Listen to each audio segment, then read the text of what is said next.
Nama saya Raffi. Kali ini saya akan mempraktekkan beberapa live coding yaitu dengan dictionary. Nah, dictionary itu sebenarnya dia itu semacam kayak list, tapi di dalam dictionary itu kalau misalnya kalian pernah ngeliat kamus kan di dalam kamus itu kan ada kata habis itu arti. Nah, dictionary sama nih. Jadi ada istilahnya key sama value. Nah, dalam istilah key sama value itu dia kayak contohnya nih. Nama terus isinya itu. Nah, itu namanya dictionary itu. Nah, saya akan mempraktekkan beberapa live coding terutama dengan kelas. Nah, ada yang bilang kalau dictionary ini sebenarnya sangat mudah untuk dipahami dan lebih baik daripada list. Contohnya kalau misalnya kita mau nambahin list, karena terakhir saya lihat, kita bikin list dengan ada istilah nama, tapi ada namanya sama kelaminnya gitu. Dan kita harus bikin variabel baru. Itu sebabnya kita menggunakan dictionary karena ini lebih mudah daripada list. Nah, contohnya adalah saya sudah mempersiapkan beberapa. Nah, contohnya adalah nama ini. Nah, ini ada contoh dari dictionary yang saya buat. Jadi, ini ada list yang isinya dictionary. Dan dalam value yang dictionary itu, ada yang namanya bisa berapa, kayak string, variabel lain, atau bahkan dictionary atau list lagi tuh. Nah, ini contohnya nih. Jadi, untuk pertama kali.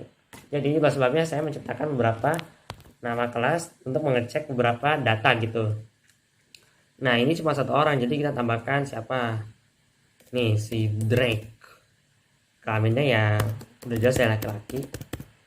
Terus untuk ini kita tambahkan yang perempuan, ya berarti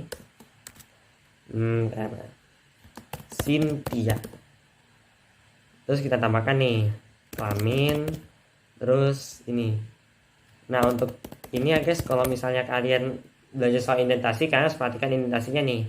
Juga jangan lupa kalimat ini harus dikurung dan close gitu. Dan untuk umur ya udah jelas ya. Jadi kalau kita lihat di sini, ini ada contoh dari list isinya dictionary, dan dictionary.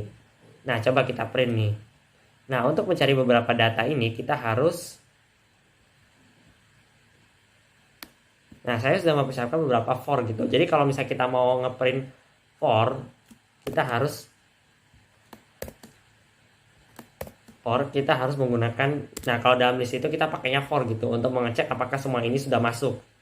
Nah, bisa kalian lihat dia nge-print semua ini dalam bentuk list gitu. Nah, kalau misalnya kita mau nyari seseorang, kayak misalnya kita mau nyari mereka yang kelaminnya perempuan sama laki-laki. Jadi kita print ininya nama siswanya. Kita lihat nih. Nah, jadi dia nge-print semua yang nama siswa. Ingat-ingat ya. Jadi kalau misalnya kita bisa gunakan percabangan. Kita mau nyari mereka yang kelaminnya perempuan. Kita print. Oh, bentar ya guys, aku lupa komen nih. Nah, dia akan nge-print si Cynthia nih. Nah, Cynthia ini sebenarnya perempuan. Nah, kita bisa gunakan ini untuk mencari laki-laki nih. Kalau misalnya kalian kepikiran gitu. Nah, tapi kalau misalnya kita mau nyari orang, kayak contohnya kita mau nyari si ini nih. Si Drake. Nama siswanya kita hapus nih, yang kelamin, data kelamin kita ganti dengan nama. Jangan lupa untuk kurung tutup. Nah, kita ganti ininya jadi nama siswa. Nah,